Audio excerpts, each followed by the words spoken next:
und so bei den letzten 15 Metern befindet sich der Wagen mit dem Gewicht ganz vorne. Nach wie vor 15 Tonnen.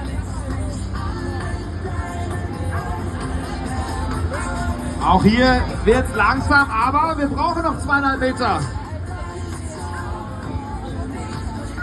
Ah!